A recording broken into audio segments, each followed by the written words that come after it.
And now, from the bowels of the internet, it's the Hate Bit Podcast.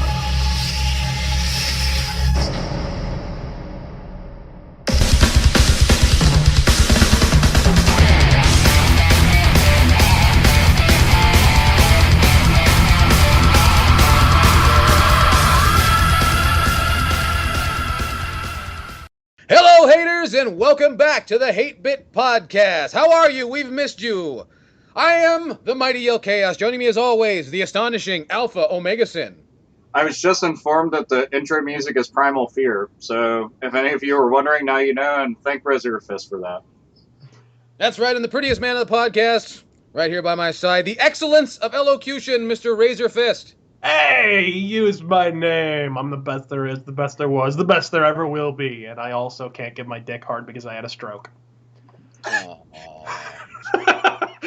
And wasn't now gonna tell now we're all sad for Bret Hart. I know, I wasn't going to tell anybody if you weren't, but all right. The only time I was sad for Bret Hart was when I saw him in that match a little more recent with Vince McMahon at WrestleMania. That's when I was sad for Bret Hart.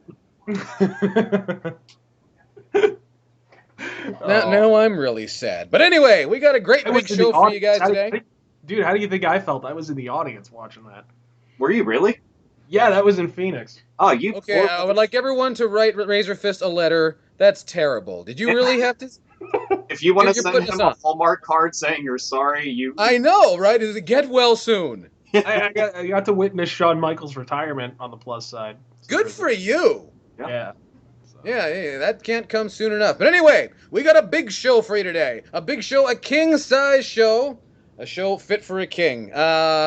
Wasting no time at all, going right into some good news or bad news, depending on who you ask. The formidable GameStop Incorporated. You know them, I know them. Closing 120 stores worldwide, which isn't really that many when you take into account how many stores they have.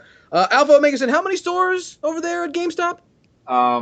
Let's see. Altogether, isn't it like it's what 6,000 or some shit? Something like 6,600 brick and mortar locations throughout the world. Basically, too fucking many.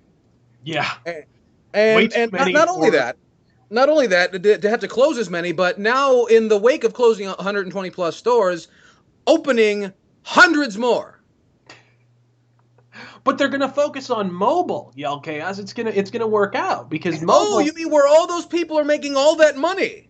Right, which we're gonna talk about. All those rich motherfuckers who make, the Flappy Bird guy is just swimming in cash, right? Okay, then they're gonna be fine.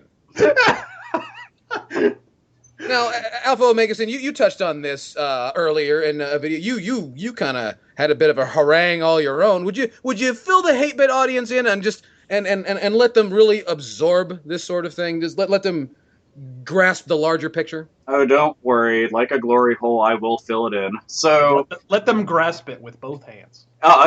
Remember, Hater Nation, it's always at the base. If you don't, it's not being done right. Cup the balls. So here's the thing. Speaking of cup the balls, GameStop is going to decide that the best thing to do is, since they're swimming in a newfound sea of money through their venture into going and selling mobile devices and tablets and stuff like that, they want to go and have stores that are centric to only mobile devices and phones and tablets. So they're going to close GameStop stores, where they make the vast majority of their money off of used video games, which they have for how many years now, and open these now. Oh, and in addition to that, half of those stores will only sell Apple products, because there is no store out there that only sells Apple products at all. Nothing. And this is a genius idea. I wish somebody would have thought of that before. Man, they're wizards of the business world. Oh, Jesus Christ.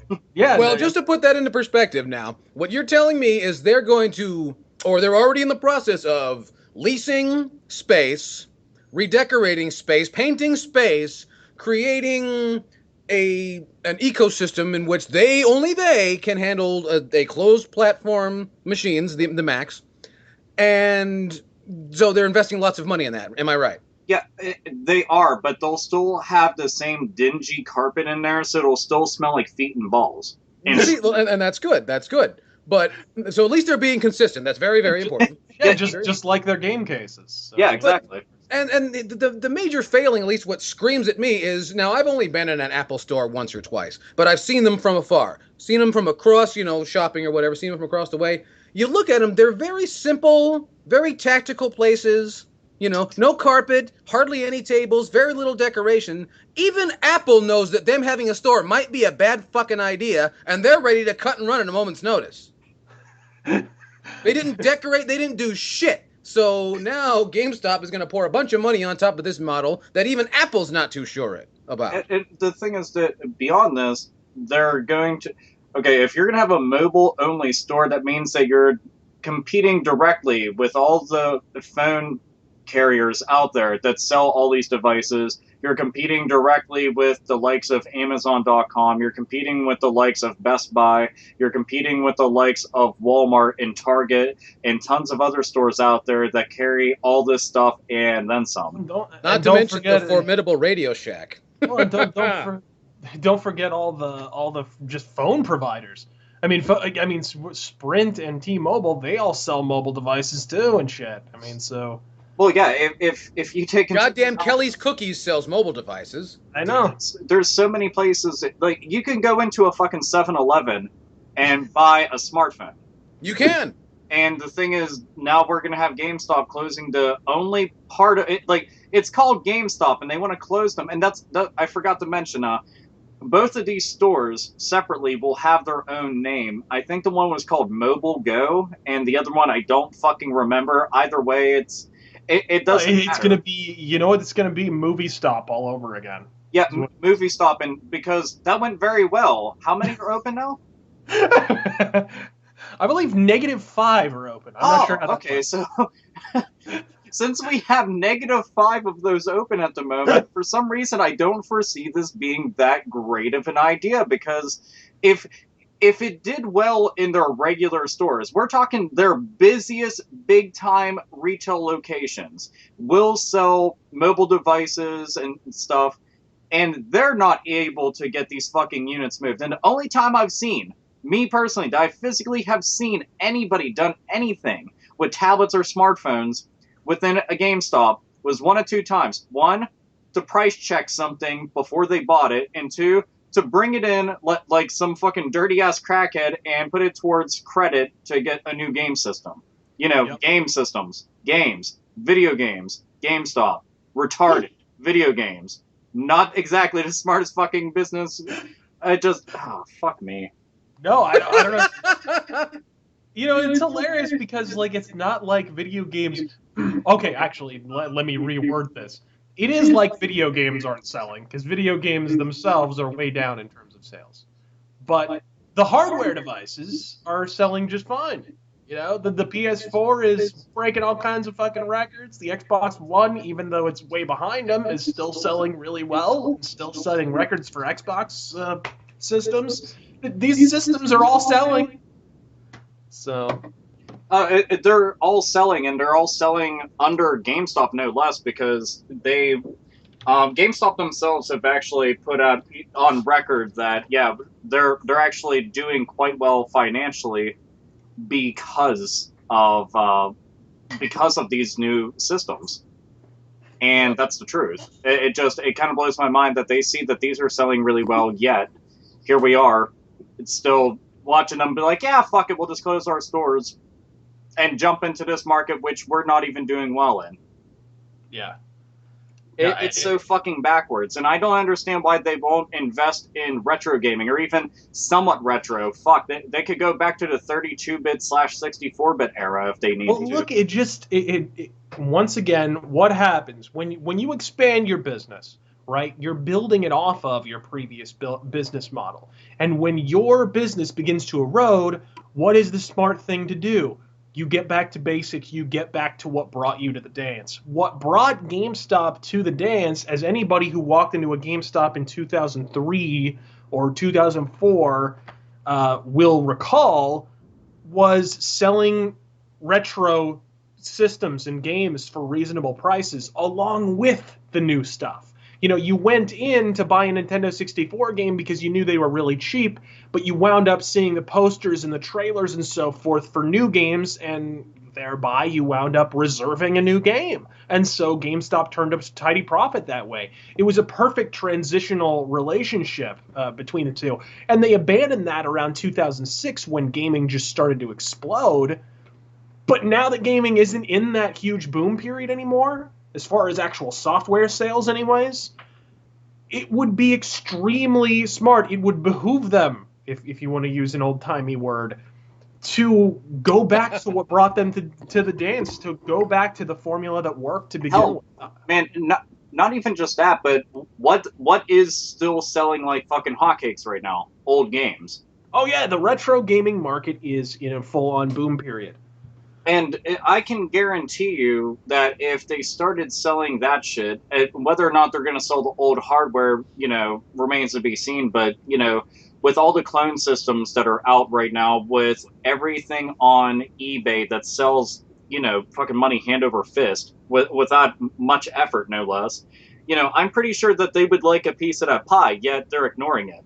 Well, I really think that they waited too long to get involved in that because that whole pie-in-the-sky dream is about to come tumbling down as well. It's not even something that they're too late for because no major retailer right now outside of mom and pop shops are really doing it. Sure. Yeah. And that's the thing. It's still an open, viable market, and, you know, it's debatable amongst consumers and gamers alike whether or not you would want to see a company like GameStop get invested into it. But the fact is that we're talking about a smart business decision on their part. It would be smart for them to invest in that idea. They make their money off of games. They're now shying away from games. And I don't know of too many big-time multi-billion-dollar companies out there, multi-million-dollar companies out there, that decided that they were going to stray completely away from their foundation and still, you know, strive for success and actually succeed. Well, if the way that it strikes me is, it seems like GameStop is one of those companies, and there's a handful of them out there, more than a handful of them out there, who are successful at what they do but seem ashamed of it. I'm going to make a professional wrestling reference, as I do almost every episode of the Hate Bit podcast. Now, Mr. Fist, you're familiar with Kevin Dunn of World Wrestling Entertainment. Yep. He, from what I understand, he is one of those people that does not view what he does as legitimate television. In other words, he does what he does because that's his job, but he aspires to be a legitimate television person. It always seems to me, or at least over the last number of years, GameStop has been trying to exude the image of a legitimate consumer electronics outlet, like that of the Sharper Image or the Electronics Boutique, which, let's face it, were fucking outdated ideas in the early 2000s. They bought Electronics Boutique and turned it into EB Games. Absolutely, and now we're at that point where, and you and I have gone back and forth about this a couple of times, that maybe video games are exiting the mainstream. And they're well outside of the. I mean, I'm sorry, you cannot look at these sales numbers and say video games are still all that mainstream. I mean, when a few years ago, when even 3 years ago, you had games like Skyrim selling 12 million copies in a couple months. Mm-hmm. It's not the same thing right now. The only thing that's sold anywhere near that right now is Grand Theft Auto 5. And that was, one good release in one halfway decent month. Look, Grand Theft Auto 5 is going to sell because it's Grand Theft Auto. You know what I mean? It's just, sure. even when gaming wasn't that big, Grand Theft Auto 3, completely changed the game and sold an inordinate number of copies back in the PS2 era. Sure. So this is clearly a series that is not dependent on market forces. No. Well, it's also a series that's not oversaturated. Yes, they wait a long time. They take their time with their games. They've been essentially releasing the same game 5 times, but it's a really successful formula, so why fuck with it, right? Absolutely, and they also know not to, a lot of people are calling for Rockstar to do more bully games, but, that's their own business. But anyway. Or table tennis. That too. But or actually push the Max Payne games, because Max Payne 3 was amazing. Just Yeah. toss Yeah, it. but why would they do something smart? You know. Or L.A. Noir, for Christ's sake. Yeah, God oh, damn man, it. dude, that game was too ambitious for their traditional fan base. I swear that's the truth. Absolutely, no, it absolutely was. It was totally a pearls before swine situation. Yeah, Honestly. it's one of those things like that's such a fucking niche audience, and the thing is like the audience that got to play it enjoyed it and loved ever living shit out of it, but you're not running around beating the shit out of hookers and trucking cocaine from one point of the map to the next, and then carjacking people. So Look, I think one of the things you have to really point to, we were talking about how GameStop could possibly salvage their business model by going back to what brought them to the dance, but like you have to look at, like, nobody fails in a vacuum. There's a relationship between GameStop's fall and the rise of other companies. Like, if you want to know why GameStop, what has happened really is if GameStop, by abandoning the retro market, gave that market to other companies. Like, I don't know in your part of the country if you have like Half Price Books, or over here we have a place called Bookman's. yeah, we got half price books around here, and I've been to a Bookman's, but only when I traveled.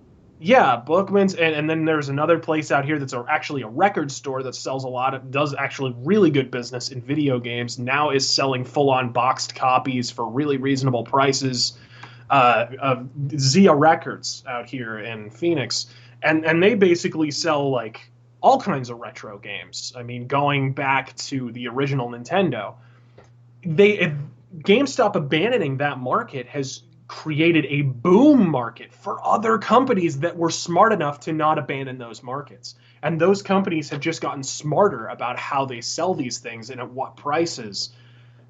And that, at the end of the day, to me, is proof that what we're saying here is 100% true. That GameStop has a market that they could be serving and aren't because they're too stupid to see the forest for the trees right now. They think... Or if anything else, they're in the middle of a full-blown identity crisis.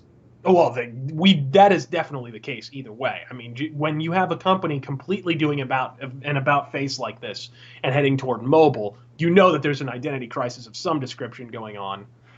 But and to be caught in, they seem to be caught in this is a problem that is really being echoed throughout just news reporting, is that so many companies believe what the internet says. Yeah, it's true. They honestly believe the bullshit. The people that don't spend any fucking money and spend all goddamn day on Reddit, those people are kind of commanding this. It's the same thing as like if you're paying attention, can you imagine the kind of skewed perception you would have if you only paid attention to IGN and Destructoid and Game Failers? Like, can you imagine how skewed your view? Like, it's probably very similar to living in North Korea. I'm very sure. By that logic, you would be like, well, shit, like mobile and 3D gaming are the future. 3D. I remember Game Failers talking about 3D like it was going to be the future.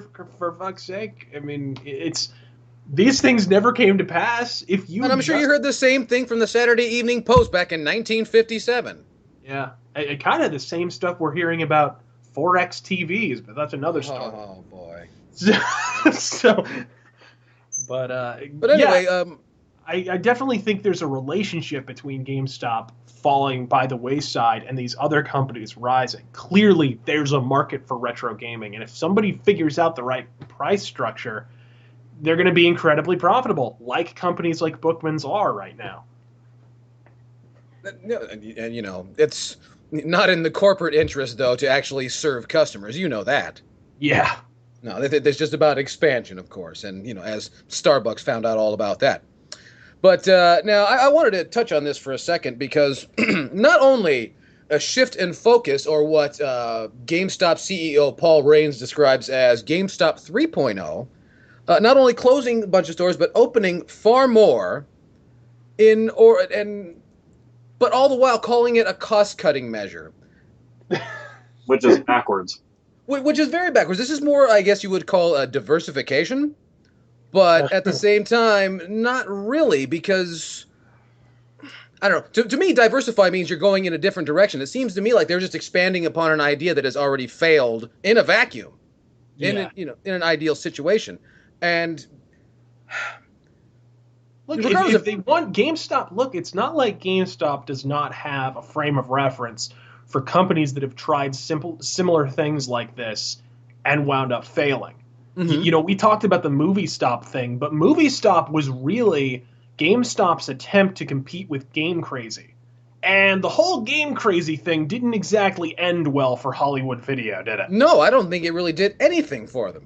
They're essentially doing the Movie Stop thing all over again, like we said, but with mobile now. But with I hardware, just- with higher end devices as opposed Yeah. to small, tangible things. Yeah. You have to be paying attention to how other companies met their untimely demise. If you Or want to timely in survive. many cases. Yeah, I just don't. I don't understand how GameStop can be this oblivious. But- It also confuses me that they don't try to jump on other ideas that they've actually attempted and had good payoff from, but don't ever decide to really invest in again. And that's look at them whenever they did exclusive rights with something like Xenoblade, for example. Xenoblade ended up selling quite well, and they were the only retail store to carry the game. Yeah, And the only retail store to carry a game that lots and lots of people are demanding, hundreds of thousands and even millions of people are demanding, and you're the only place that they can get it outside of online at Nintendo's website, which most people don't ever think about to go and purchase their games.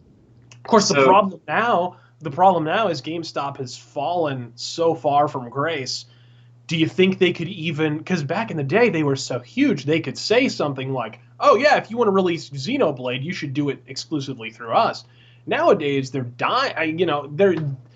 It's not so easy to say, "Hey, we're going to close 130 stores," and then turn around and say, "Oh, but by the way, do you want to make your game exclusive to our store?" Well, I'm not saying to Yeah. go to a major publisher or developer and say, "Hey, give us exclusive rights to this," because in a lot of ways that's a suicide mission for whoever who's making the game and a crapshoot that is working against them. But I'm more talking about with under the radar type games, ones that aren't going to cost them a lot, ones that don't actually have the probability of having a physical retail release to begin with. But with them kind of piggybacking off of GameStop and Game Informer collectively together to let people know that the game is there and to give them an actual outlet so that people can get a hold of a tangible game that they might otherwise just ignore or overlook, wouldn't be all that bad of an idea, assuming it's a limited release, just like they did with Xenoblade. And you already know that they've got a place that they can go and get the games fucking reprinted. So they could just go about doing something like that, which I think would be a much more preferred method for trying to bring in additional revenue and also trying to maybe get a hold of people's attention that might otherwise ignore the fucking stores. Granted, this isn't something that's going to bring them in billions of dollars, but it's still a step in the direction that they're already in to begin with. Yeah. I don't know. It's an I idea. completely, I agree. That would actually be a pretty good move, but unfortunately, when you start hearing stories like we're going to close 130 stores and so forth, I think people gradually have just begun to write off GameStop entirely. You walk into a GameStop now, there's fucking tumbleweeds blowing past. People aren't going in there anymore because I think some people just assume they already closed. Honestly, I think it's not a crazy assumption to make at this point. No, not at all. But the interesting thing is, now, to us saying they're closing 120, 150 stores, that seems like a lot, but in the grand scheme of things, don't forget that figure we gave you just a little while ago. That is just over 2% of their total, physical holdings. That's still, an unbelievable amount of stores that are still supposedly functioning. But Yeah. you used a word, Razorfist. You used a word just a little while ago, oblivious. And Yeah. that word rings true throughout most of our discussion in that, because I've read a few of the articles. One I'm actually reading is coming from Time Magazine, so they're fucking up if Time Magazine's talking about it. Or it's a slow news day at Time Magazine. That's true. So it could go either way. But Are you kidding? They have the Ashton Kutcher thing to talk about. oh, well, that's fantastic. Yeah, he was Steve Jobs. Who gives a shit? I went through, with some of the articles, and they talked about, and I also, was kind of involved with Alpha Omega Sin and him talking about it on the Facebook earlier in the week, with their, diversifying what it is they're doing. But what really stands out is I wonder what economy, what they describe as what they're doing, what economy needs this? What economy needs a second tier to an already, I'm speaking, of course, about they're going to work on the Mac thing, but Apple already has that, and I just don't know, because these are people that went to college, or so I was told.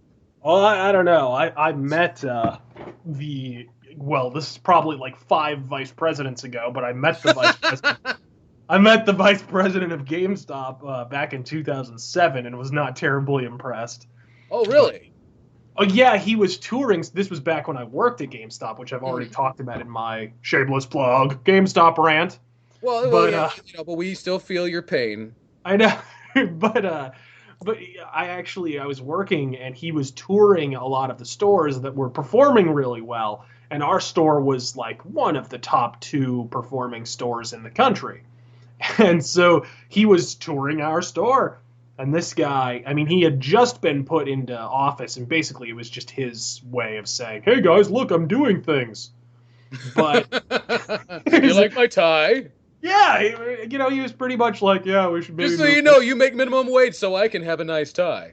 It was just, and it was hilarious because I'm sitting there straightening games, and I've mentioned this on the podcast before. I think I'm off in the corner straightening games because I'm just a flunky, and him and the manager are talking, and somehow they get on the subject of how people were saying, GameStop's doing really well right now because it was 2007, but like it's going to be a short ride.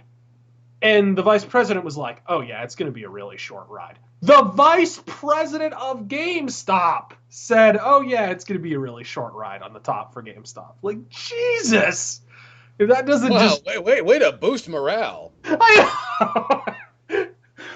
Man, this guy could work at fucking Disneyland, man. That's the spirit. Obviously, with an attitude like that, Disneyland is kind of perfect for him. But with an attitude like that, I think Oblivious is quite possibly not at all. This seems like this was a controlled dive. Oh, but we'll get to Disney. Oh, we can. Yeah. But that's what I think Oblivious really sticks out there. You know who's really oblivious? There's a bunch of these fucking idiots that keep telling me that there's a fortune to be made in the mobile market. And Razorfist, you told me about this. You were very excited about this. Apparently, the mighty Zynga, the unstoppable juggernaut that is Zynga Incorporated, has now lost, what is this, half its user base inside a year? Is that true? In the last year, they lost over half of their active users. Now, but you mean to tell me that in the last year, which also includes the last 9 months, I've been hearing nothing about how fucking great things are to make games on mobile, and how Nintendo and everybody should get the fuck over there. So you're telling me that this was, in fact, what I once said is a fucking mirage. Oh, what are you talking about? That'll save Nintendo, Yell Chaos. Are you kidding? Oh, absolutely, and everybody else. Because Square Enix, they're doing wonderful things on mobile, I've heard. And Nintendo needs that life preserver. With over $100 billion, they're so fucked right now. God damn, they're gonna be out blowing trannies for nickels pretty soon. pretty soon they're gonna have to sell office buildings. Yeah.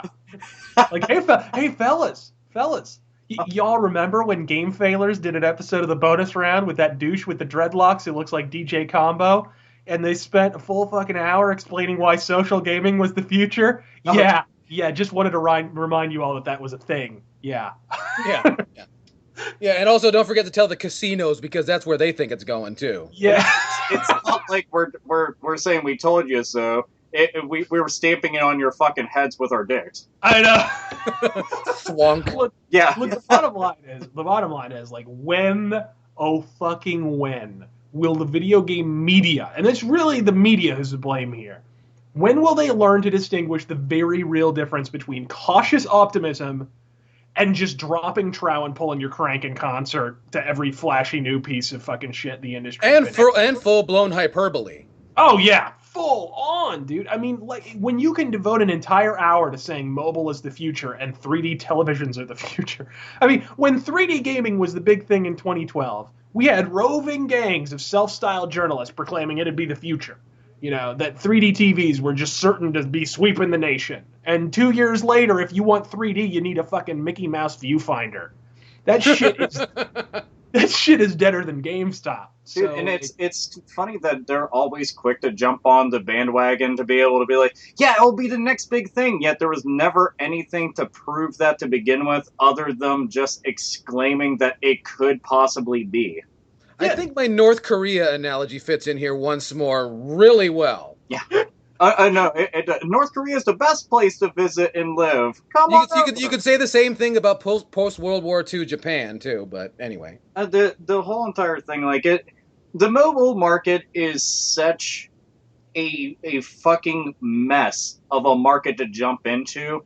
You can talk to any developer who makes mobile only games, and 9 times out of 10, the only people that are doing well are the ones who are in Japan making RPGs. And that's really about it. And that's because that's like the only country that seems to really dig the idea of playing games only on your fucking phones. And I, on the other hand, will stick with my PC and my consoles because, well, I don't need fucking Flappy Bird on my motherfucking phone because if I was going to put anything on my phone, it'd be an emulator to play console games. Boom. And even then, you're gonna hate your life and go back to playing your console. Yeah, well, no, I'll go get a modded PSP so I can play it, the right way. So, Yeah, with buttons and shit. Yeah.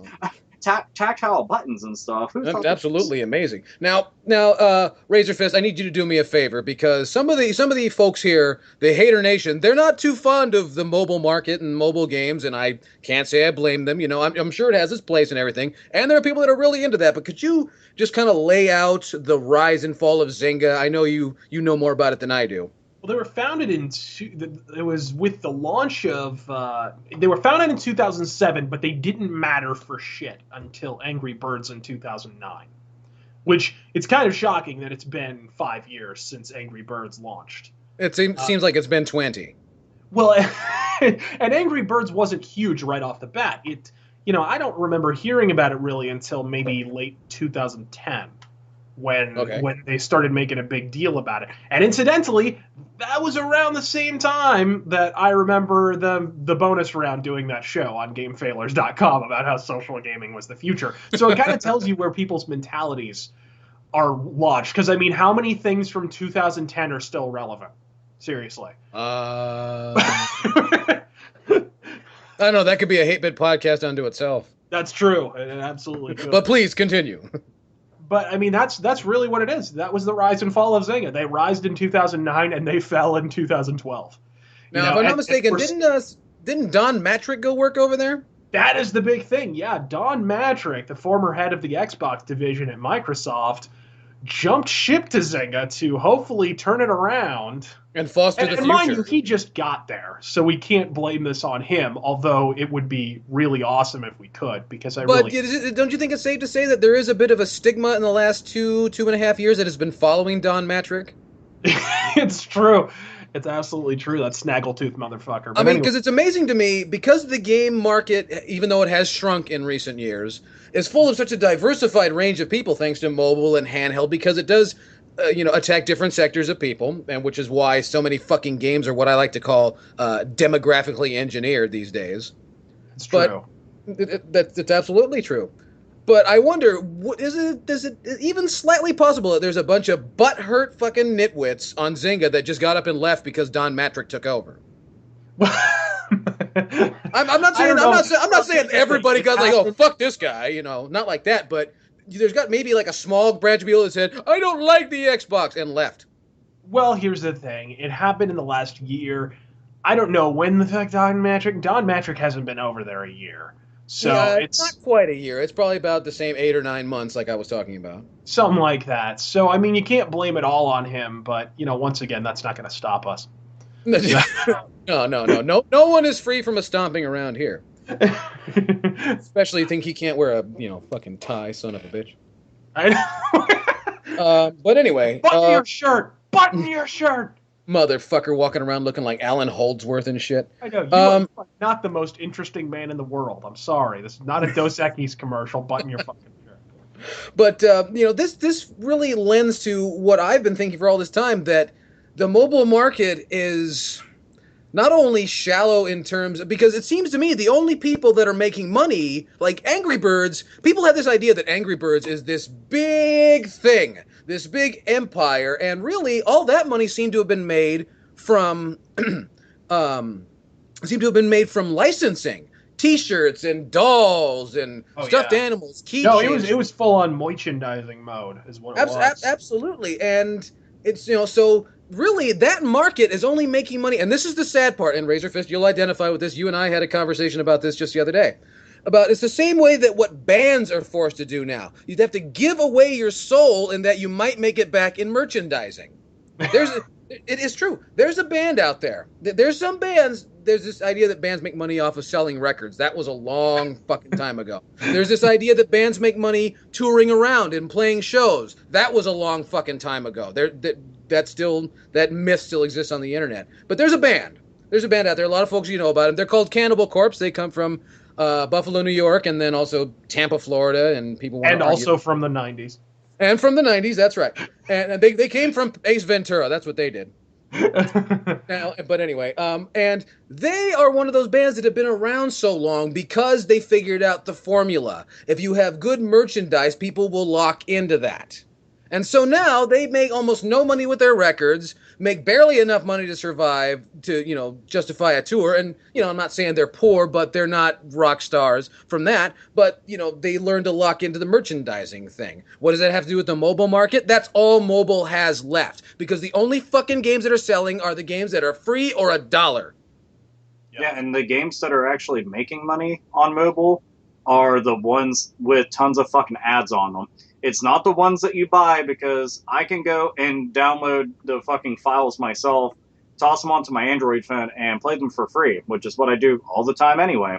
And most people with an iPhone have already figured out ways to go, right through the back door, no pun intended, and basically fuck with the machine and get whatever they want out of it. Again, for free, because on mobile, nobody really wants to pay for anything. And no, they just spent $700 goddamn dollars on a phone.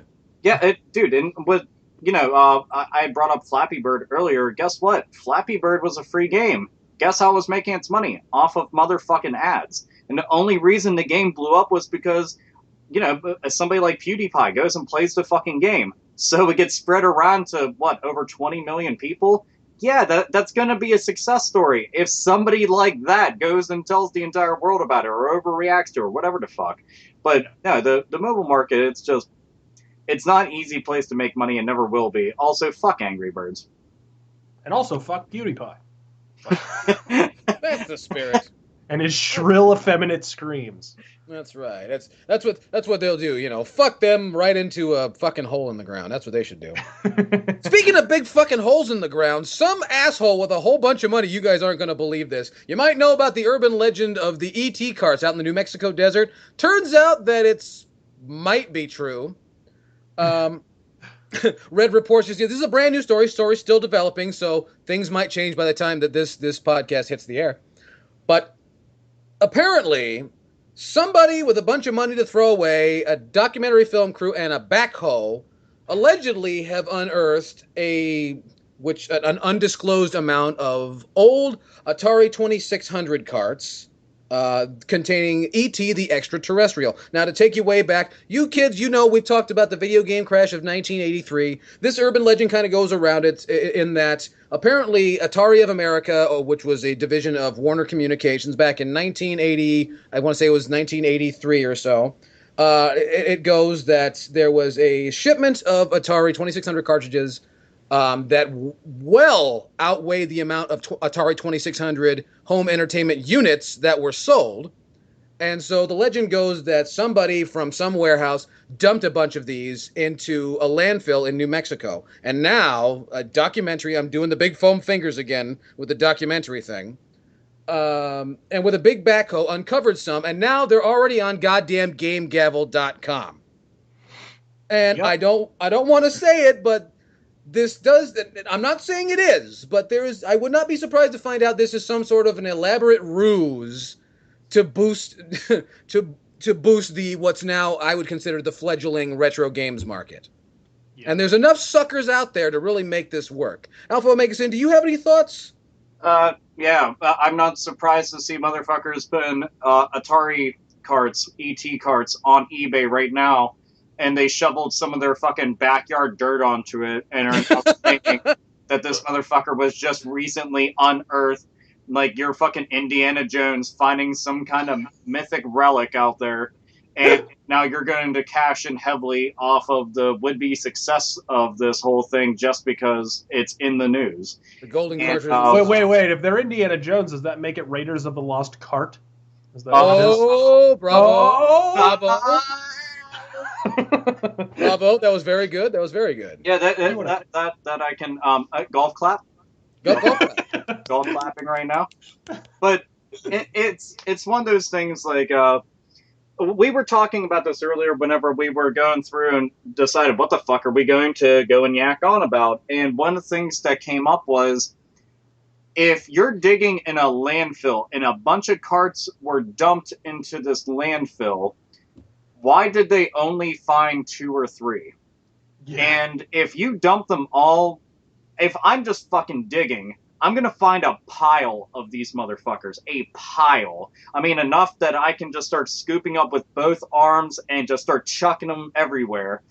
You're not going to find just a couple. And now we've got a lot of people, ourselves included, who are just kind of second guessing. Like, did you just put these motherfuckers here?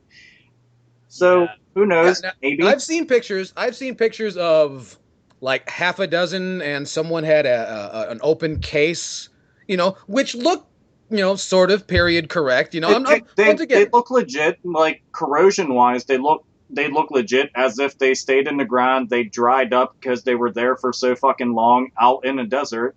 But it's still something. I mean, I'm always going to be skeptical about shit. Well, and not to mention, this is not just, they're digging in a hole. They're supposedly digging in a landfill, and it seems like they didn't have to go all that far. Once again, I'm not trying to maintain that this is a hoax of some kind, but I had a few people come to me when I didn't give a shit. I'm like, well, yeah, but at the end of the day, you still got fucking E.T. What difference does it make? Because, let me go bury Super Mario Brothers for 20 fucking years and then see how you feel about it. That's really not what we're dealing with. But a lot of people said, well, you do not care for video game history. I'm like, this is not really video game history. This is more of an instance of practice in corporate irresponsibility. Some company from California dumped supposedly, pounds upon pounds of toxic silicone, plastic, and metal hydride into the ground and left it there. I know. If this were in fact true. I know. It's like relocating a bunch of porn stars' graves. But no, it's like... I think it's more a practice and an instance of urban legend, frankly. I really do think, look, this could very well be legit, because I honestly think the whole we dumped a bunch of ET carts out in the middle of the desert thing probably took on like a mythic proportion. It may be that they just dumped a couple dozen in the desert, but it's like over the years, gamers, they're going to pick up, for Christ's sake, they were telling us 3D TVs were going to be a thing. I mean, what won't they bullshit you about at that point? Flappy Bird. Yeah, I mean, this is... I tend to think the original estimates were just exaggerated, and you're probably going to find, I don't know, I'd be surprised if they found 100 carts out there. I'd be shocked.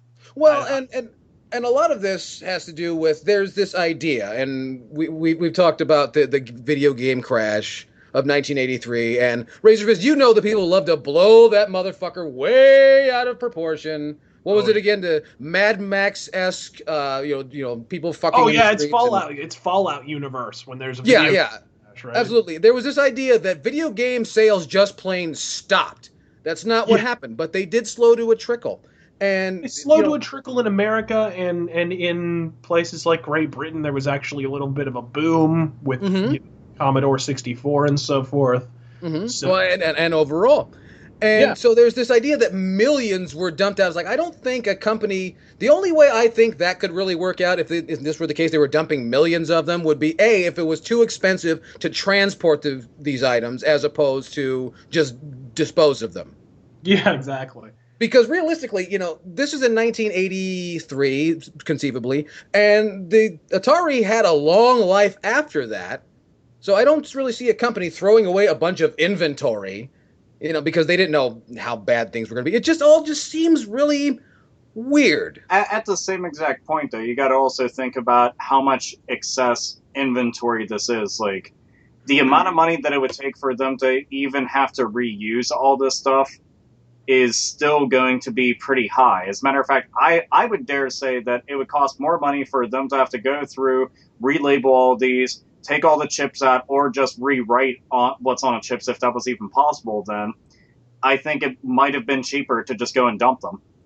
Could have been, but, But we don't know the cost of everything, and that's one of the things, like, I won't say that this is an impossible scenario, but I'm not also going to say, oh yeah, 100%, totally factual, because the one question I always have wondered is, a lot of people worked for Atari.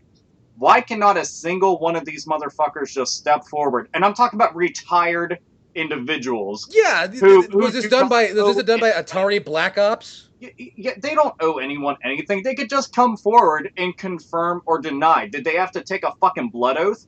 Like, yeah, seriously. And like Atari, what's Atari gonna do to them? What was the last game Atari published? Oh, You know what I mean? Tractor Mill's dead. I'm pretty sure Atari makes lubricants now. Like, I don't know what the fuck that they do anymore, because I don't recall the last thing that they did. Yeah, which goes back to them relocating all the porn stars' graves. Well, what if it was this? And okay, here, just bear with me, everyone listening. What if this was all an elaborate ruse for Atari to make its big comeback off of E.T., the game that essentially was supposed to be one of the main nails in their coffin for sinking their ship? They were using E.T. to make their big comeback, and they're going to re-release E.T. for the Atari 2600. It's a GameStop exclusive. Edition. GameStop exclusive. Yeah, like they make a new version of it, and it's like super high def graphics. You can now get out of the pit. Hey, if people can get excited over Goat Simulator, I figure whatever. Dude, it's just thinking about it. People got excited over Flappy Bird. I could honestly see them making a high def version of this, and everything is kind of just tongue in cheek, over the top, and ridiculous, and it has like deathmatch multiplayer for no real reason. The hipsters would love it. The hipsters would love this shit. This would push PlayStation 4 sales or Xbox One sales. I know it would. It would be the killer app, and by killer I mean it would literally kill the industry. And if it does happen, eventually we will see E.T. show up with Elliot, and they will become Smash Brother characters. And still, no one will buy a Wii U. Oh, it's a sad state of affairs. It really is. But yeah, no. Either way, if this turns out to be real or it turns out to be a hoax, I don't think I'll care. Either way, it's a fun story. That's how I view it at the end of things. Like, I wanted it to be true because I think it's an amusing thing. Just, I don't know. I think it's kind of neat, because how fucking often does something like this happen? It doesn't. Oh, sure. I'm not going to say it's not neat, but it's more or less like, like when you wonder if something's true. Like, for instance, when your parents told you there was no Santa Claus, you were bummed out for a second, but you kind of got used to it, or just. I found out when I was 4 on my own. Because my parents are bad liars. Oh, well, dude, I'm dead serious. They kept my presents inside my grandfather's room, and there was this great big fucking box, because we got stuff from Hills, if anybody remembers that department store. But we had stuff from Hills and Kmart, and you could actually look inside the box because there was handles for it. I looked inside, and it was nothing but Teenage Mutant Ninja Turtle stuff. And when I brought it up to my parents, they were like, "Oh yeah, we bought a lot of toys to give away to orphans." Dead serious. That's what they said. That was their on-the-spot lie. And a fucking 4-year-old. This is one of my earliest memories, mind you. And I was just like, you motherfuckers are full of it. I'm gonna have to say, your parents were better liars than my friend's parents, because I remember my friend's parents tried to insist they didn't drink, but one day at Christmas, somebody was hiding presents in the oven, and it was time to preheat the oven for the ham, and you do the rest of the math. Oh yes. Yeah. So brilliant. I'd never seen a football like that in my entire life. But it got all burned up. You know what else got all burned up? The fine folks at the Walt Disney Corporation, Razorfist asked me to say it like this, so I'm going to say it like this. Disney has fucked Star Wars in the butt. Now, Razorfist, I want you to tell the fine people how badly Disney fucked Star Wars in the butt. Yeah, you know, can I just open this discussion with a heartfelt fuck J.J. Abrams? Fuck him in his fucking eye socket right through his tacky fucking hipster glasses, okay? Hallelujah. I mean, the apologencia are, and there's always people who are going to apologize for whatever unpopular thing that's going to go on because counterculture is a big thing on fucking Twitter, but they're going to scurry out of the word work with cries of, well, you see, Razorfist, most of the expanded universe content was far below par. It's a mercy killing, really. No, Captain Cuntface. Assassinating your fucking ancestors would be a fucking mercy killing. Star Wars Dark Empire, Heir to the Empire, Jedi Knight the Old Republic. This shit just didn't happen now. It's no longer canon. The expanded universe, in all of its incarnations and all of its facets, no longer exists. Now, mind you, in the 90s, when George Lucas was slapping his egg-shaped fucking mug on anything that moved, he was happy to take your money. But not fucking canon now. Like, I don't give a fuck how much you may happen to think the prequels suck. Disney just pulled a bigger fuck you than literally anything in the entirety of the prequels. I mean, that is just, they took so much money on expanded universe stuff, and now they're just gonna walk away from it because it's inconvenient for J.J. fucking Abrams and his stupid fucking fro. And keep in mind that the expanded universe, in many ways, has some of the best stories, best characters, best set pieces, best everything that the Star Wars universe has ever had to offer. And yeah, they're basically saying that it's not good enough. And So an entire X-Wing series? Yeah, sure, it's one of the greatest space sims of all time, and we suckered millions of saps into shelling out their hard-earned cash for it, but fuck you, J.J. Abrams has hipster glasses. Yeah, and, right? and you know, Shadows of the Empire, only one of the funnest Nintendo 64 games, one of the funnest Star Wars games, but yeah, that can go fuck itself, right? Yeah, Shadows of the Empire was the brainchild of George fucking Lucas himself. No, sorry, not canon anymore. Like, fuck this cunt. And fuck his cunty fucking movies and their cunty fucking cunt faces. Fuck! What's messed up is, one of the things that was also brought up was Knights of the Old Republic. Guess what? Those have deep storylines. Guess what? Those storylines, they might as well have just fucking evaporated right into the goddamn fucking wind because they were all, like, I sincerely feel bad for the people that took the time to pen all of these storylines, to come up with these characters, to now just kind of be told that, yeah, because of this one fucking asshole, this one asshole, now all your shit is for naught. That's cool. That's nice. You got an MMO right now running, the Old Republic. Nothing you do in this game matters at all. None of the story depicted in this game matters at all right now. You have the game going right now. And they've already just retroactively said, oh, fuck, it doesn't count. Oh, well. Because J.J. Abrams has to slap some fucking lens flare on everything. Fuck you. Fuck you, little cunt. Anyways. Sorry. I'm not sure I've said cunt or fuck enough. So. I don't know. Fucking cunty fuck. Yes. I think that's ultimately one of the best. Chaos, how do you feel about Mr. Abrams and all this other bullshit? You know, I don't have much of an opinion about J.J. Abrams. For a while, I thought he was that stuff that was in Seth Rogen's navel. But as it turns out, I was wrong. They're actually the same person. That's good to know. That's good to know. That's what would explain the faggoty glasses. Cunty, fuck cunt. Cunt.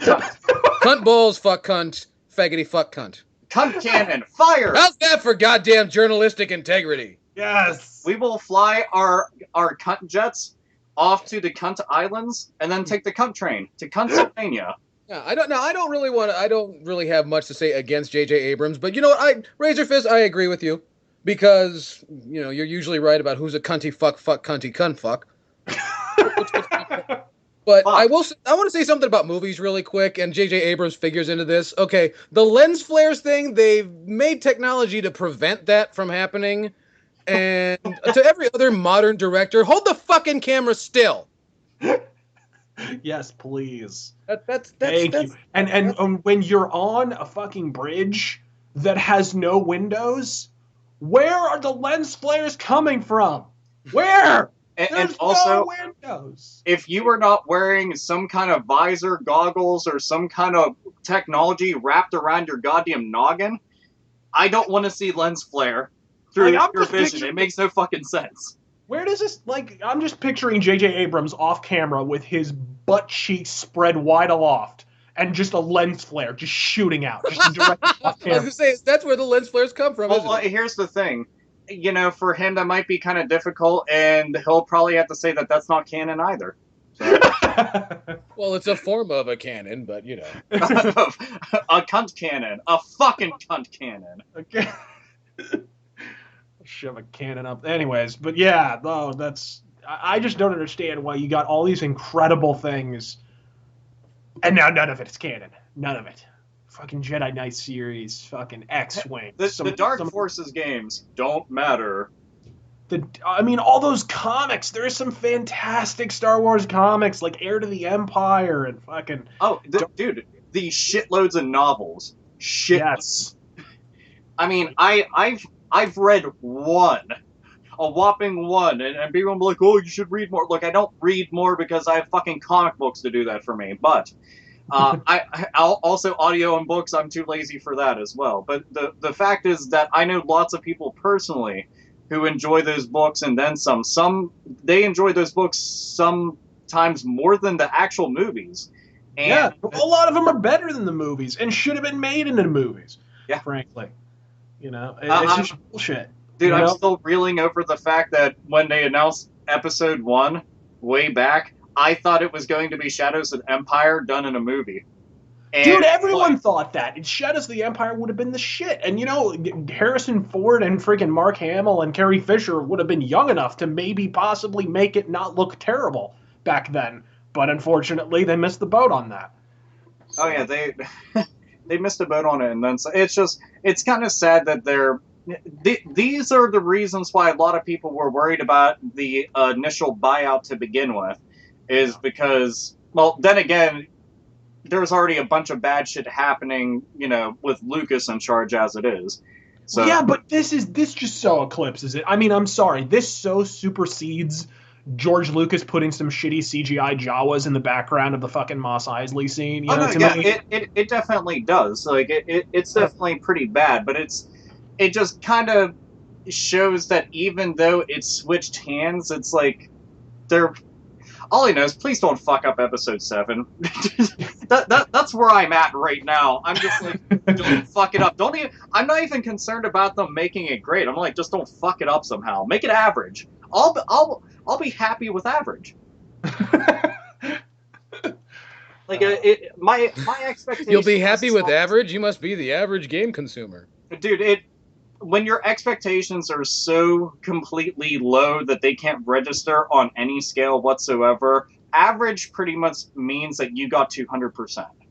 I think we've just located the average Call of Duty consumer's mindset. I think we've isolated that officially. Jesus. Yeah, they don't follow canon either. No, they call them noob tubes or something else.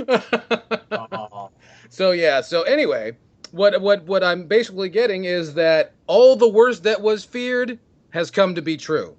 Yeah, and also cunt and fuck.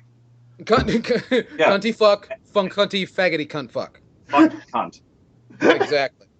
And with all that being said, we thank you cunts for joining us, but it's time for your main event. And you wonder what the main event is? I'm going to tell you what the main event is. My friend, your friend, Mr. Razorfist, has a rant for each and every one of you. So, Razorfist, standing 6 feet tall from Phoenix, Arizona, taking on classic JRPGs, is that right, Mr. Fist? I'm actually 5'11", but yeah. Oh, I'm terribly... Well, this is wrestling. We're building you up. You could be That's 6'3" true. if you I'm want. standing at 7'7", Yeah. from the island of Jamaica. No, you're from parts unknown. Parts unknown, yes. Excellent. Where you came from the woods. Well, look, we touched on the story a smidge in the last episode. Well, maybe not full-on touched, maybe more of a grope, perhaps a fondle. But traditional turn-based JRPGs... I was always a fan of Diddle myself. Traditional turn-based JRPGs have seemingly become the new cause célèbre in the gaming industry of the past 3 months or so, with the Nihongophilic love-in really sort of hitting a fever pitch in the last several weeks. In the past week alone, Namco, Natsume, Square Enix, and Kemco all announced the development of classic-style JRPGs, with some even releasing as early as this very summer, within a matter of weeks. As a massive fan of series like Chrono Trigger, Breath of Fire, Phantasy Star, and Super Mario RPG, I share the public's optimism on this one, with Squeenix and others eagerly giving a reach around to the Western market in the last 14 years. There's no question a return to the fundamentals is in the offing. Take fucking notes, GameStop. But let's not forget the reason JRPGs went away in the first fucking place, shall we, folks? Prior to the year 2008, the standard turn-based JRPG formula went from the cool guy everyone wanted to hang out with to the sweaty encyclopedia salesman we all mistakenly let into the fucking foyer and no one could manage to pry him off the fucking coffee table. JRPGs are stringent sons of bitches, for one thing. I mean, choice? What the fuck is that? Here's our story with our characters and our settings, and if you upgrade our protagonist, he can use upgraded variants of our fucking moves. I mean, for something entitled a role-playing game, for all the stats, armor upgrades, and, tropes of high fantasy, there's very little actual playing of a role in traditional JRPGs. And mind you, this touches on a much deeper debate, one I think I should probably touch on in greater detail in my own show, or perhaps only fondle. But as I've said before, role-playing begins and ends with Dungeons & Dragons. It's where literally every video game RPG descends. What Western RPG developers used to understand was that in order to play a role, the player first needs to create that role. That's what character sheets in D&D and Vampire the Masquerade are for. Likewise, in Western RPGs from Dragon Age to Elder Scrolls, literally the first order of business is to do just that. Hell, even Japanese developers have begun to grudgingly acknowledge this fact with games like Dragon's Dogma and the Souls series. I mean, you can lament the rise to prominence of games like Skyrim and Mass Effect all you like, but their resounding success and emphasis on player choice was actually beginning to get through the thick, arrogant skulls of developers at Square Enix and cause them to actively enhance player agency. What worries me is that with the return of the classic JRPG, which in my eyes has more in common with turn-based strategy games and interactive novels than actual RPGs, is that we may have unwittingly de-incentivized the Japanese video game industry from ever considering a genuine role-playing experience in their fucking games. If you don't think it could happen, turn your eyes to the PS2's library, if you will. I mean, I've said it before, and I'll say it again. The PlayStation 2 has the single most overrated video game library in the history of this industry. And one of the largest factors to that condition is all the interchangeable, cynically exploitative JRPG dreck that was cranked out on that fucking console as embodied by mindless moe bullshit like Magna Carta. I mean, enjoy your JRPGs if you must, but never forget what killed them in the first fucking place. I mean, not to have a Brett screwed Brett moment here, but JRPGs did it to them fucking selves. In the PS1 and PS2 era, they were slapping together any haphazard conglomeration of anime stereotypes, bracketing their terribly localized interactions with cutscenes that have aged about as well as Jack Nicholson's jowls and populated the pastel proceedings with characters whose ever-increasing neuroses was surpassed only by their ever-diminishing amount of fucking asymmetrical clothing. This was a gravy train, folks, and Japan got greedy and wrote it right into the poorhouse. That's what killed the JRPG. Not Western developers, not the Xbox, not the Japanese economic depression, not the lone gunman on the grassy knoll. People like Yosuke Matsuda killed JRPGs, and now they want to bring them back. I'm Razorfist. God fucking speed. I gave you the clap. I'm sticking with the tried and true golf club. Okay, let's see. So let me see here. Japanese suck. Their economy sucks, and Razorfist hates the PlayStation 2. No, at the end of the day, I think, look, it's great. No, I'm just giving them bullet points for them to bitch in the comment section down below. Don't forget, leave a comment. Let's have some intelligent conversation right down there. Let's do that. That's a tall order around here. Unfortunately, I can't force that kind of stuff, but one of the main things I can say that I've always felt was the decline for Japanese RPGs would be Square Enix themselves. And I think they were a huge player in that. the main reason why I've always felt that is because they were the forefront. As a matter of fact, they were the vast majority of the forefront, and they were putting it on the map. And while they put it on the map, they also took it right off the map because They put it on the table. they pretty much just seemingly gave up. And the way that they started constructing games, like when you got to hear that they're making the CG cutscenes before they ever made the characters, the storyline, the world, and they just want to make something that looked cool and then build something around it so that cool looking thing made sense. That's not good. And then they took a formula that already worked, and then they decided that they needed to tinker with it and water it down and water it down. And they were more concerned with trying to make like super amazing graphics and try to fuck around with things instead of concern yourself with amazing worlds and an amazing playing. What a concept. I don't understand that. And since they fucked that up, everybody else seemed to kind of follow suit. You are right. There were many companies that were just any random Japanese RPG they were slapping onto a disc and they were putting it out there whether it was good or not. Yeah. Well, I mean, it just seems reasonable on the PlayStation 2. That was a machine that sold far more, DVD hentai than it ever got credit for. Oh man, no! It was the PS2 was the JRPG machine. PS1 was to a large degree too, but I think the quality was higher on PS1. It is. With the JRPGs, there was a fair bit of dogpiling. I mean, Jesus Christ! If I had to play one more game where the cutscenes outnumbered the actual gameplay, I would have thrown the fucking disc against the wall. You gotta also keep in mind, for the time, cutscenes were new. Yeah, it was. They were just like, fuck it, put CG into everything because I mean that's the next new thing they could do. I mean, how many times did we see Silicon Graphics in the 16-bit era?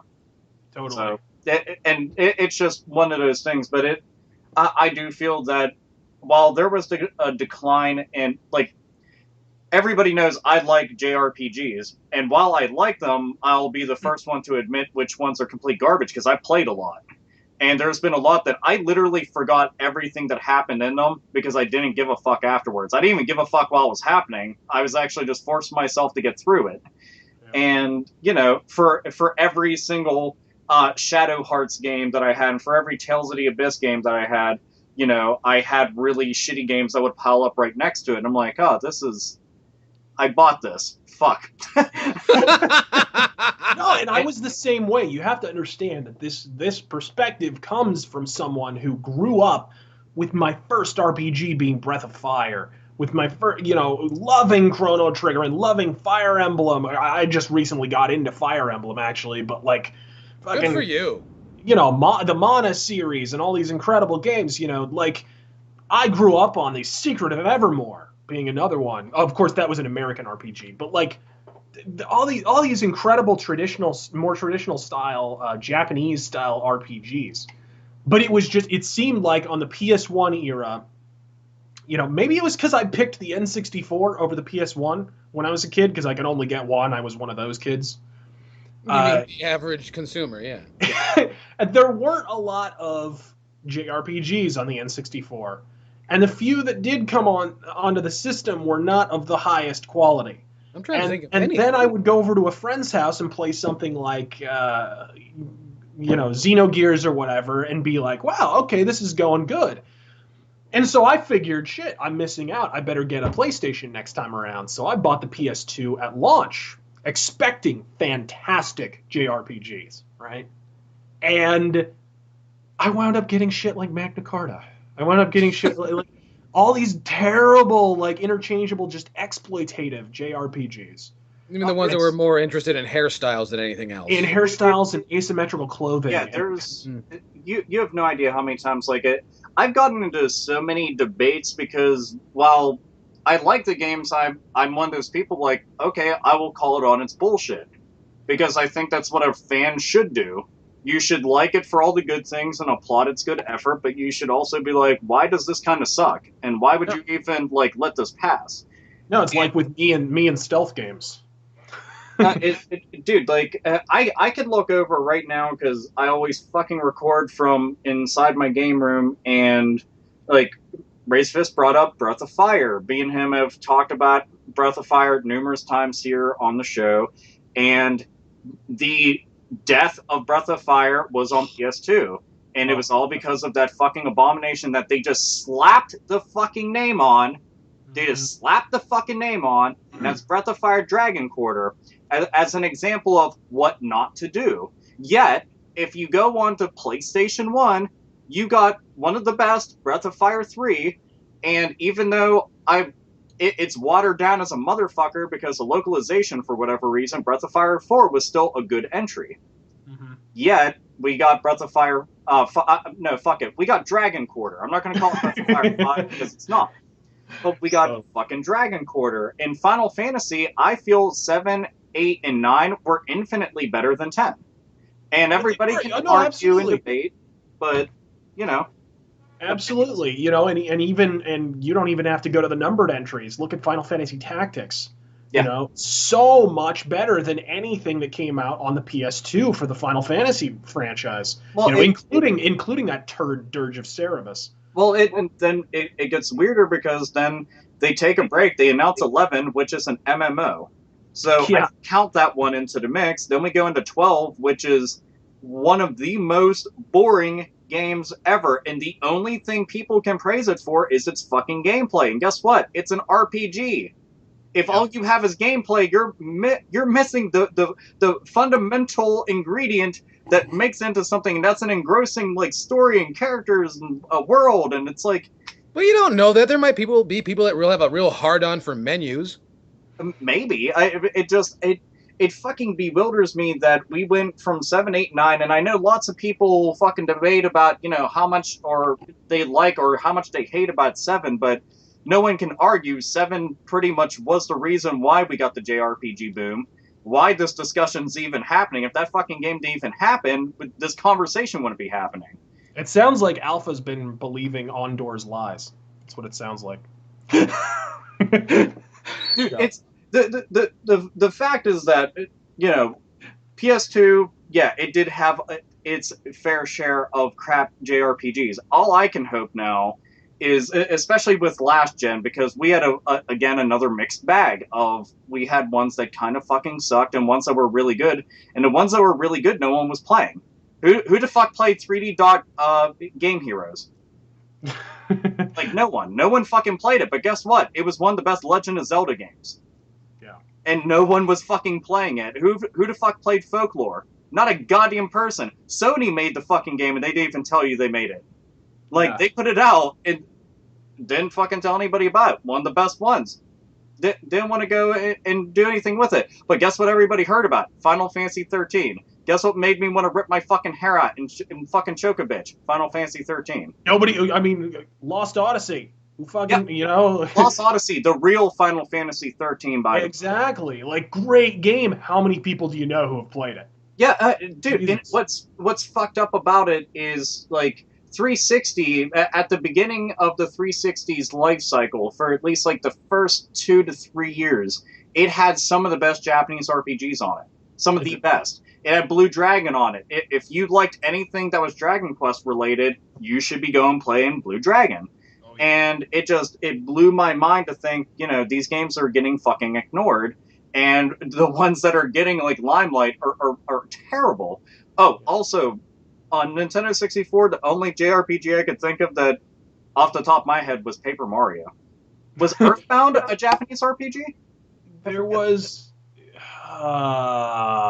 there were a few. There was, like, that last... There is somebody yelling, screaming their ass off at their screen, saying, there were none! None! You're full of shit, Razor Fist! Hey, Paper Mario is definitely a Japanese RPG. Ogre Battle 64. Well, that's more of a tactics game. Yeah, it's more of a tactic, but it's definitely still a role-playing game. But in general, if you wanted RPGs, you had a Saturn or a PS1. You definitely had a PS1, or you just foregoed everything and had a PC. So, Uh-huh. but in general, Quest 64, which I think gets a bad rap, I actually enjoy the gameplay, if nothing else, because it kind of fucking Parasite Eve stole the fuck out of that game's gameplay. Jesus Christ. Absolutely. Holy fuck, did they steal that? I love Parasite Eve, mind you, but they stole that shit. yeah, I was gonna say I'm sitting here still stroking a Woody over Parasite Eve. Yeah. Both of those games, yes, both folks, both, as in two, as in only two, as in the other one that I won't speak its name. It never happened. I never went to the store and bought it on launch. I never did that.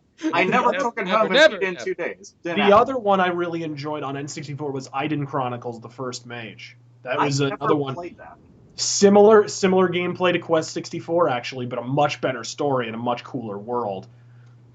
So really, really good game. Like, there were a few, and there were some bright spots in there. And if you want to consider Zelda an RPG, you know, of course, you had incredible Zelda games. But that was about it. You had to go to PS1 was the JRPG machine. Well, how about this? Can you think of any, and I'm talking like from PS3, Xbox 360, Wii, and up. So we'll deal with more recent. Can you think of any Japanese role-playing games that you played and actually enjoyed? Or even heard about that you were like, yeah, that actually looks promising? I didn't hate Dragon's Dogma. I didn't, and those are more Western-style RPGs, though. Oh, they are. Dragon's Dogma and Demon's Souls, very, very Western-ish.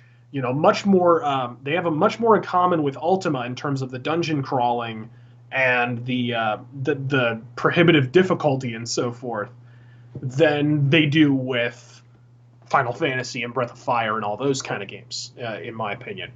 So, but I mean, I enjoyed those games for what they were. I didn't hate The Last Remnant, but again, that was like Square Enix just puking a bunch of JRPG cliches on the screen. Oh, the protagonist has no memory, and fucking like Jesus, like fucking. There were a lot of cliches, but the weird thing about it is Square Enix has this complete knack, which also that game sucks, by the way, but Square Enix has this knack for doing early adopter. Yeah.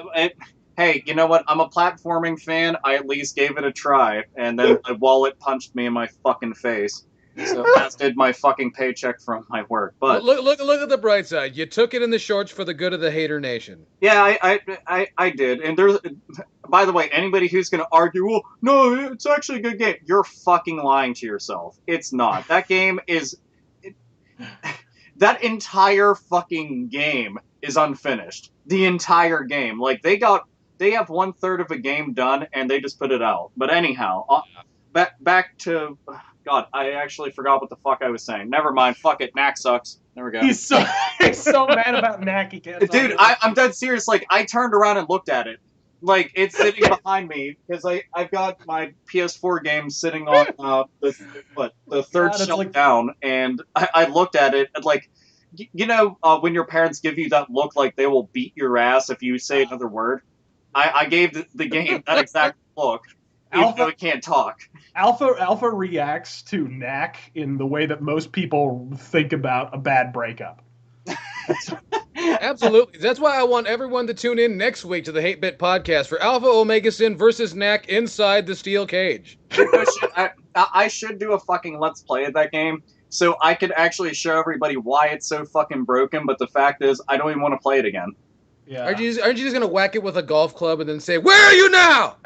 No, if I do that with anything, it'll be with that stack of fucking Shaq Fu copies that I still have sitting there collecting dust. Because if I'd say, I wouldn't, well, that disc costs money. At least, use it as a drink coaster for a short while.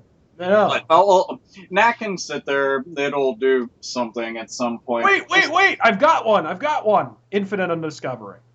There we go. Okay, there. Well, you did say Lost Odyssey. Yeah, it was, but still, the JRPG format died at the beginning of the last generation, and I think it was because of the excess of the PS2 generation. They pulled a hair metal. That's what happened. They got ahead of themselves. They got greedy. Well, and They started applying the formula. You know, what did hair metal bands do in the 80s? They would release. They talked about this on that MTV documentary about fucking hair metal, actually, and I thought it was absolutely factual. Fucking Dee Snider was talking about this. How, what would they do? First, they would release an album. The first song would be a rocker for credibility, and the second one would be a fucking monster ballad. Every time. Unless you're the Scorpions, then you release nothing but monster ballads from 1985 onward. But And then when that doesn't work, you buy a fucking synthesizer, right? That's true. But I mean, If the Scorpions were still around, there'd be dubstep. You know it. But that's seriously, basically, JRPGs, asymmetrical, epicene, fucking emo-populated JRPGs became the hair metal of the RPG market, of the video game market. They became the monster ballad. It just kills me that... The same way that the first-person shooter is becoming the grunge of video games. Oh, Christ. Yes, but there... Oh, I remember the thing that after I started... We get it, you're angry. And it kind of made me forget, but Square Enix had a knack, basically taking all of their really good games and somehow shoving them only onto handhelds. And not telling anybody that they were there, as if it was a fucking secret club. Yep. So we were getting all these really, really good games only on handhelds, and they'll do things like this. Like, they'll have Final Fantasy Crisis Core, which is the best PSP game. It is. Like, there's no fucking, like, ifs, ands, or buts about it. Granted, it's not a perfect game, but it is a very good game. Hey, now. They did port Street Fighter Alpha 3 to the PSP. Let's not forget this. That is very true, and it was a damn good port. But it's a port. Yep. Built from the ground up games, this was, like, the best thing that they had. So what did they do? They put it on the PSP, which wasn't selling in any fucking country at the time.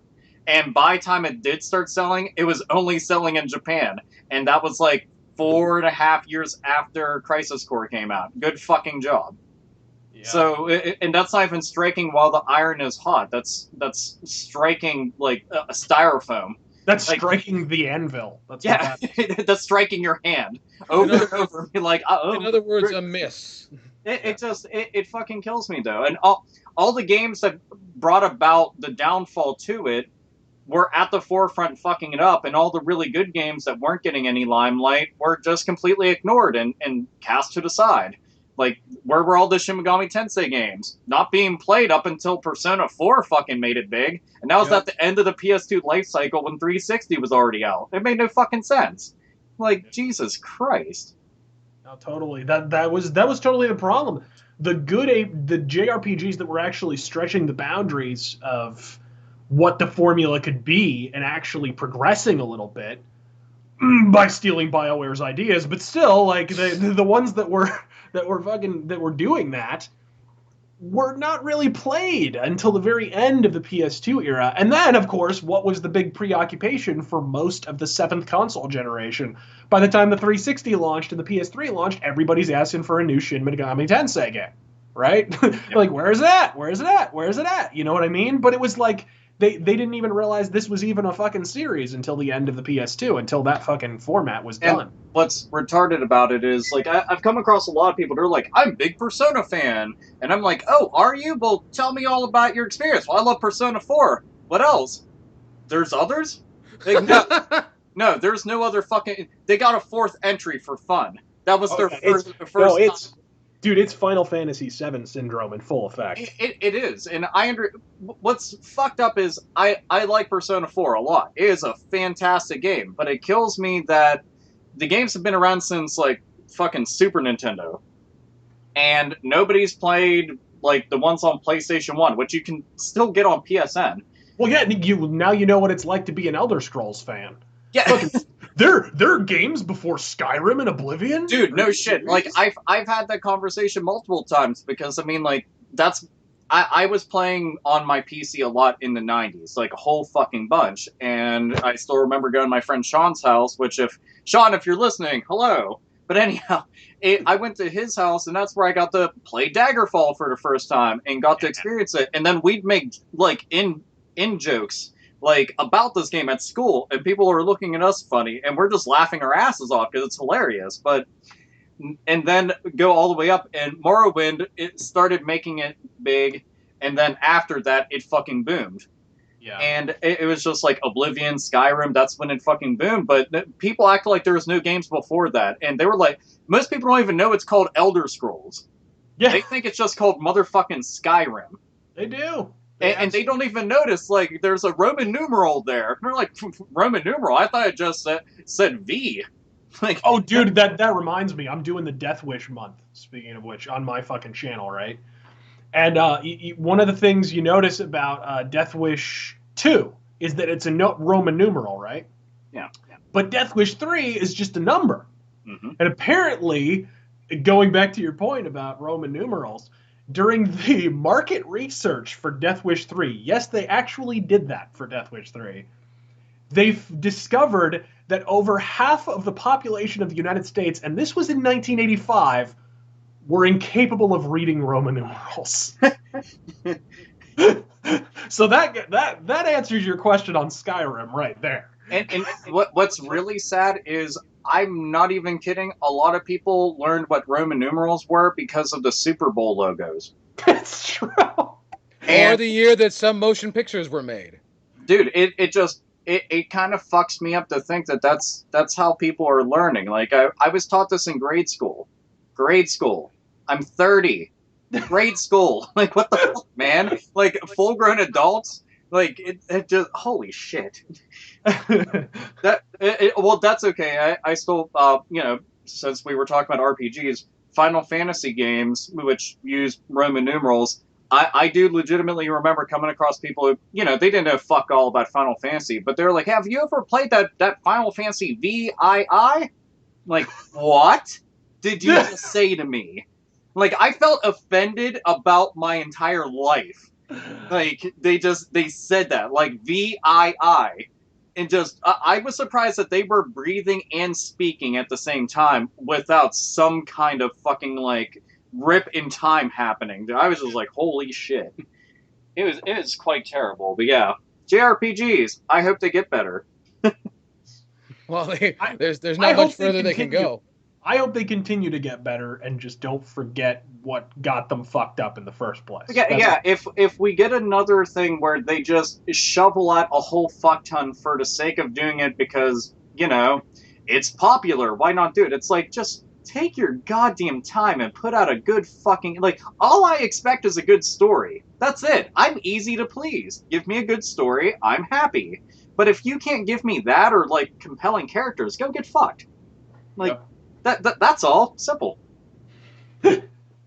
See, and that's the beauty of the Hate Bit podcast. We tell everyone to get fucked. And that's why nothing gets done around here. With a cunt cannon. With a cunt cannon. Cunty fuck, faggot, fuckery, cunty fuck. But anyway, Hate